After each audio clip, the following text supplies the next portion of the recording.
एक आउटलुक देते हुए मेरी सहयोगी। लेकिन विनीत, पहले तो शुक्रिया 18 आवर स्वदेश को आप समय दे रहे हैं।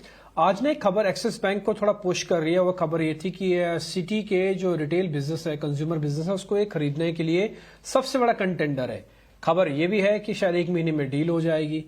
इसी वजह से आज एक्सिस बैंक के अंदर थोड़ी तेजी भी देखने को मिल रही है। इस पर आपका व्यू पॉइंट, पर्टिकुलरली अगर एक्सिस बैंक पे आप बता पाए तो इस पे आपका व्यू पॉइंट क्या है? तो जैसे मैंने पहले कहा कि एक्सिस बैंक में सिटी बैंक का कार्ड्स बिजनेस खरीदने से उनकी high value transactions in the retail space काफी बढ़ जाएगी। उससे उनकी प्रॉफिटेबिलिटी में काफी अच्छी एडिशन हो सकती है। इसके चलते हमें लगता है कि ये बिजनेस एक्सिस को मिलने के बाद एक्सिस में काफी अच्छी लेवाली हो सकती है।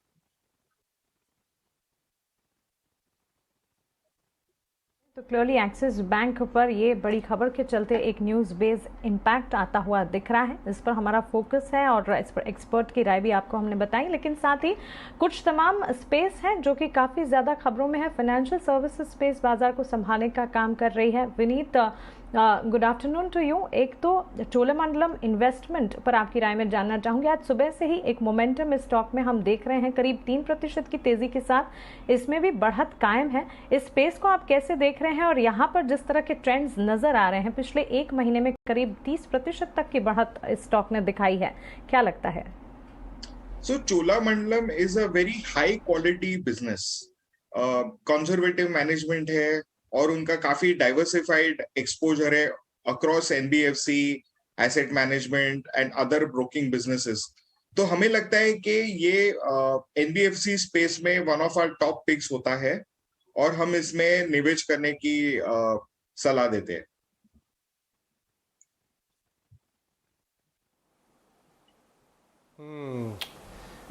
ये अपोलो हॉस्पिटल के स्टॉक प्राइस को लेके आइए डायरेक्टर साहब। इंट्राडे आप देखेंगे कि अपोलो हॉस्पिटल में आज सुबह काफ़ी स्ट्रॉन्ग सेलिंग आई थी, 7-8% निकल गया था। गुड वॉल्यूम से, बाय द वे, बहुत अच्छे वॉल्यूम ब्रेकआउट पे वॉल्यूम बढ़ रहा था, स्टॉक नीचे आ रहा है, एज इफ कोई बड़ा फंड प्रॉफिट बुकिंग कर रहा हो। इनफैक्ट सारे ही डायग्नोस्टिक स्टॉक्स। विनीत, आपका व्यू लेंगे इन सारे इस पूरे स्पेस पे। अगर कोई अच्छे मुनाफे में बैठा हुआ है तो क्या ट्रिम करना चाहिए? जिस हिसाब से, जिस डायरेक्शन में ओमाइक्रॉन बढ़ रहा है, लोग अब झिझक रहे हैं बहुत ज़्यादा अग्रेसिवली टेस्ट कराने के लिए। एटलीस्ट डायग्नोस्टिक स्पेस, हॉस्पिटलाइजेशन की केसेस नीचे की तरफ आ रहे हैं। They had a dream run. अगर आप 2 साल 3 साल का व्यू देखें तो ये space, hospital and diagnostic, top of the line management वाले बहुत ज़्यादा रीरेट हुए। एमएनए हुआ, वेलुमनी जी ने थायरोकेयर बेच दिया, बहुत सारे अदर एमएनए भी हुआ। क्या ये मीडियम टर्म में टॉपिंग आउट साइंस दिखा रहा है क्या स्पेस? एक्चुअली मैं नहीं कहूंगा कि टॉपिंग आउट है। यहाँ पे जरूर ओमाइक्रॉन की डिक्रीजिंग ट्रेंड की वजह से प्रॉफिट बुकिंग आ सकती है इन काउंटर्स में। मेरे ख्याल में ये सेगमेंट में विजय डायग्नोस्टिक बहुत अच्छा शेयर है इन्वेस्ट करने के लिए। और people can rotate out of लालपात and Thyrocare and Metropolis labs and get into Vijay diagnostics. Vijay diagnostics में हमें लगता है कि उसमें 2-3 ट्रिगर है जो अगेंस्ट दी अदर पियर्स उनके फेवर में है। एक तो क्या है, उनकी एक वर्जिन मार्केट ओपन अप हो रही है in Calcutta which will sustain long term growth. दूसरी चीज क्या है, उनके पास पैथोलॉजी के अलावा रेडियोलॉजी का भी बिजनेस है, तो उनका काफी हाई वैल्यू टिकट बिजनेस होता है। तीसरी चीज क्या है कि वो डेंसली पॉपुलेटेड है in 2-3 markets which are Telangana, Andhra Pradesh. वहां पे वो लोग काफी अच्छी तरह से उन्होंने ग्रिप और मार्केट शेयर है उनका, और वो आगे जाके नेबरिंग मार्केट्स में भी एक्सपैंड करे, जैसे महाराष्ट्र में जा रहे हैं, थोड़ा कर्नाटक में जा रहे हैं। तो इससे क्या हो रहा है कि उनकी ग्रोथ जो है लो कॉस्ट ग्रोथ है। एंड सेकेंडली, जैसे मैंने कहा आपको कि वो नए ज्योग्राफी में एंटर कर रहे हैं, तो वहां से सस्टेनेबल लॉन्ग टर्म ग्रोथ आ सकती है। तो ये 3-4 पॉइंटर रख के मैं कहूंगा कि diagnostic space high growth business है, वो सस्टेन होता रहेगा। लेकिन मुझे लगता है उसमें विजय डायग्नोस्टिक ज्यादा अच्छी तरह से परफॉर्म करेगा।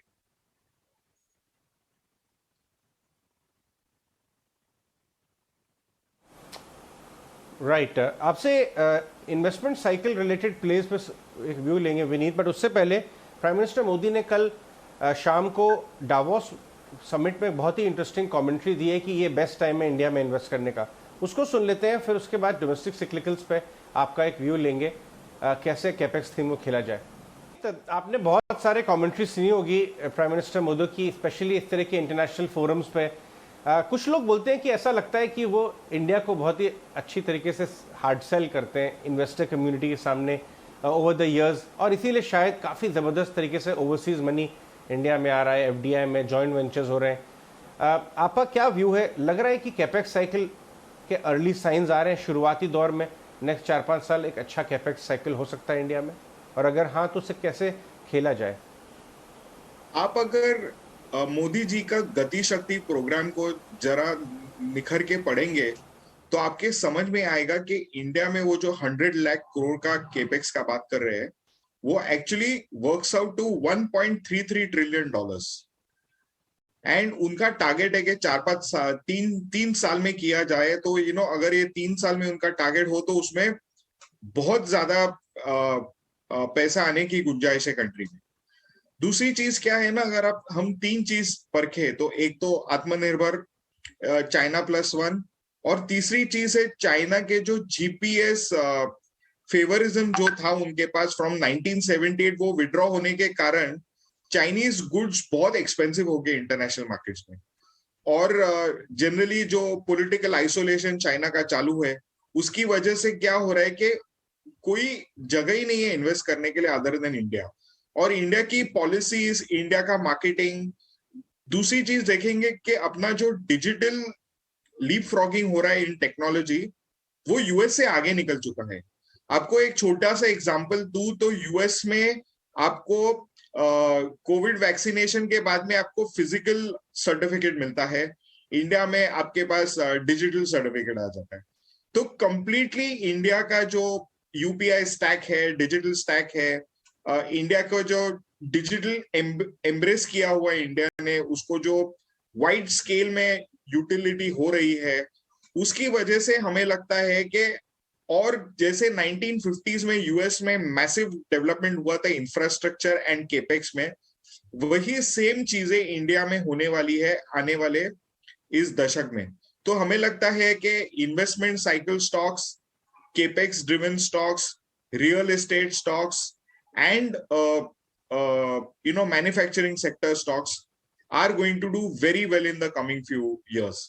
तो इनमें आपको ये नहीं देखना है कि आपको ज्यादा महंगे मिले। मार्केट ऊपर नीचे हो सकता है, जैसे यूएस में अभी इंटरेस्ट रेट्स सीरियसली बढ़ ही रहे हैं, डेली आपका यील्ड्स बढ़ते जाते हैं। कभी ना कभी आपको करेक्शन तो आएगी, पर आप मार्केट को टाइम नहीं कर सकते।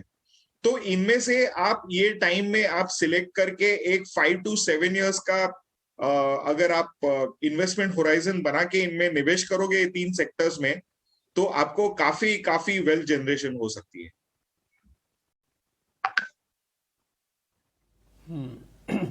विनीत, सामने एक और इवेंट है जिसको हम कहते हैं बजट, और इस बजट के अंदर ये बात तो सब लोग जानते हैं कि इंफ्रा का पुश तो होगा ही। ये सरकार इंफ्रा पे काफी काम भी किया और दिख भी रहा है, ये ग्राउंड पे भी आपको दिख रहा होगा। और स्पेसिफिकली क्या बजट में हो सकता है, कुछ आपने नोटिस किया हो, कुछ आपने एक्सरसाइज या कुछ वर्किंग की हो जिसपे हमको ज्यादा ध्यान रखना चाहिए? आने वाले दिनों में ये टर्न अराउंड स्टोरी हो सकती है।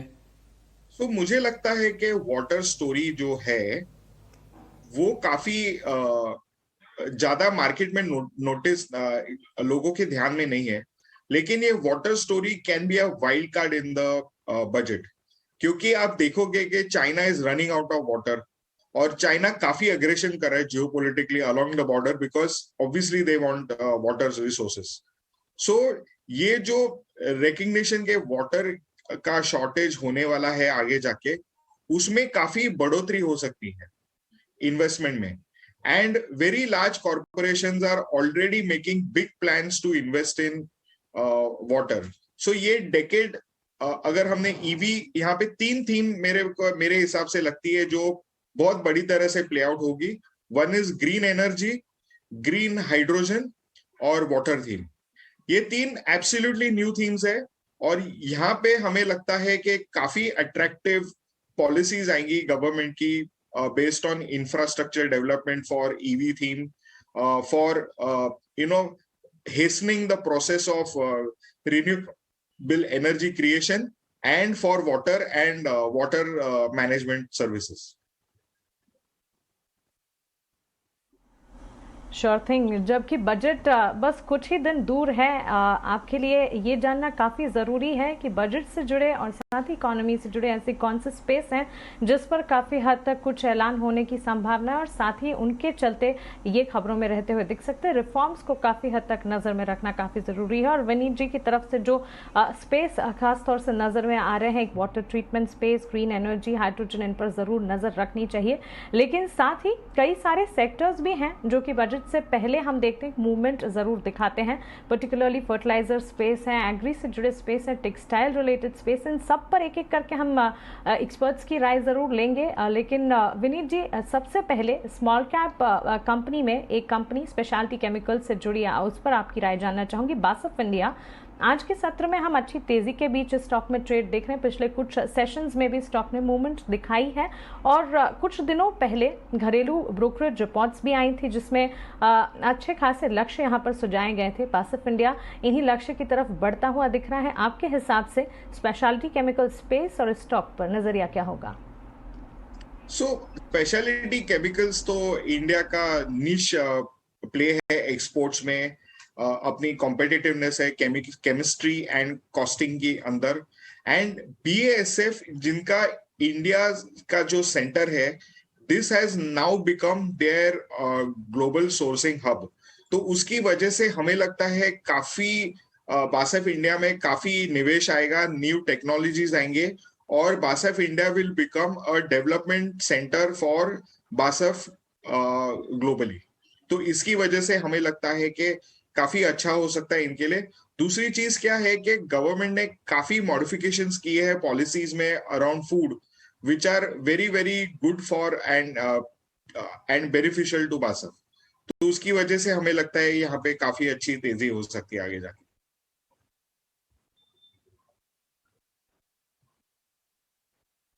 Right. All right, Vineet, thank you very much for your time. Always enjoy chatting with you. वापस में बात करेंगे शो पे और उसके बाद भी। विनीत वोलिंचकर वेंचुरा सिक्योरिटीज़ के हमसे बात कर रहे थे various parts of the market पे, और अपने कॉल्स भी दे रहे थे। आगे